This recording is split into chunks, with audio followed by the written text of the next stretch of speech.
In this section, I'm going to continue my discussion on surface design. I'm going to create a shampoo bottle, and for this, I want to show you how you can use some tools such as sweeping, symmetry, and other tools that are available in generative shape design environment. Okay, now I have created my part 1. Now I'm in generative shape design environment again.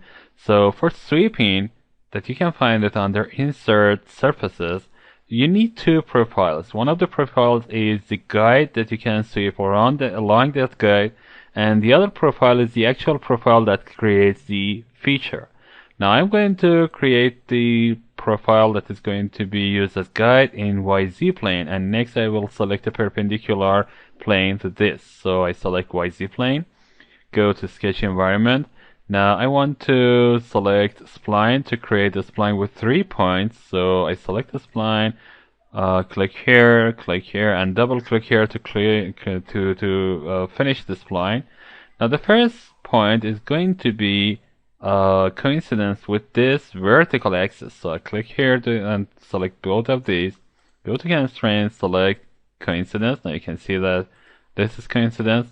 Now I need to have some constraints such as this. I select the constraint tool, select this vertical line, and select this point, and make sure that this is about 110 millimeters. So I double click on this and type in 110. I double click again, 110. And again, I select constraint tool and select this vertical line and select this last point and make sure that this is about 160 millimeters. So I type in 160 here. And now I need to have some constraints to show the distance of these points from the horizontal axis. So I select constraint tool, the first point, and this are going to be about 20 millimeters. So I double click here and type in 20.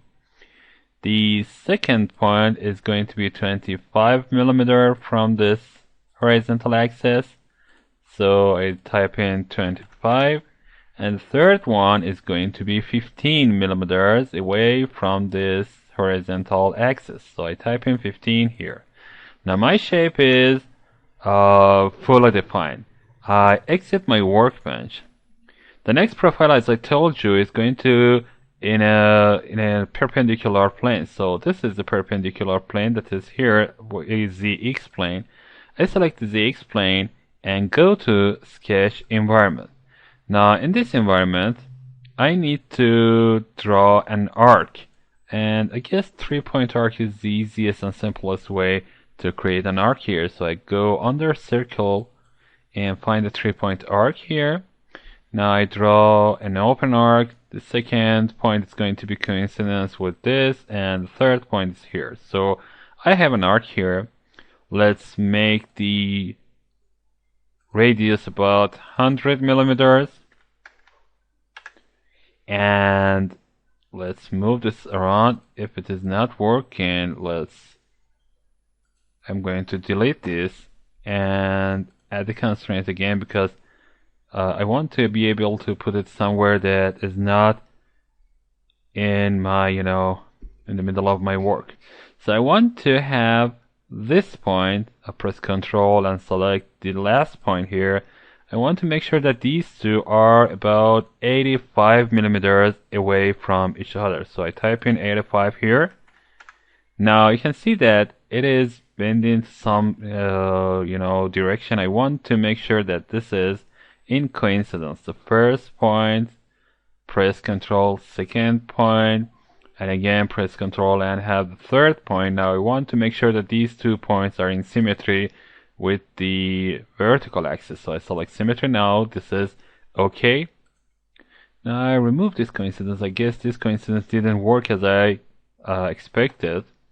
And the second coincidence is not working again. So I'm not going to have these 2 coincidences. But one thing is very important here. I want to make sure that this is in coincidence with the arc.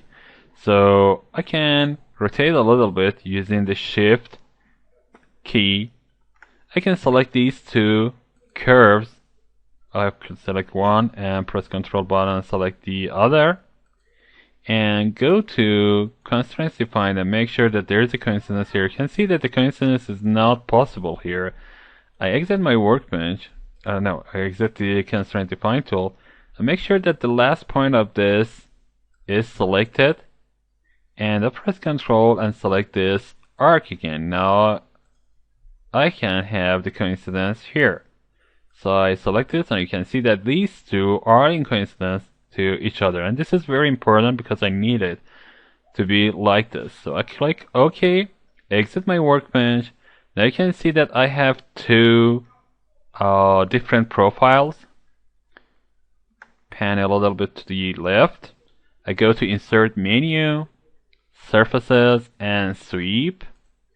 Selecting the Sweep tool asks me to show the actual profile that is going to be this, and the curve that's going to be this. Now you can see that an overview of what is going on is going to be shown here. I click the preview. That's exactly what I'm looking for. So I click on OK. Now this is one side of my shampoo bottle. Let's go to Part Body and hide some of these profiles. I want to hide the sketch 1 and I hide the sketch 2. I don't want to see them. Now I need to have a copy of this in the other side. So for this, I need to go to Operations. So I go to Insert Menu, go to Operations. Here I can find a Symmetry thing. You can see the Symmetry here. This gives me a copy of what I have here. I click on Symmetry.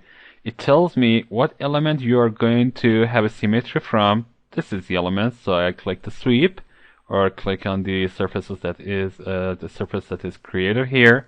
Now it tells me what is your reference. I can select one of the axes or one of the planes.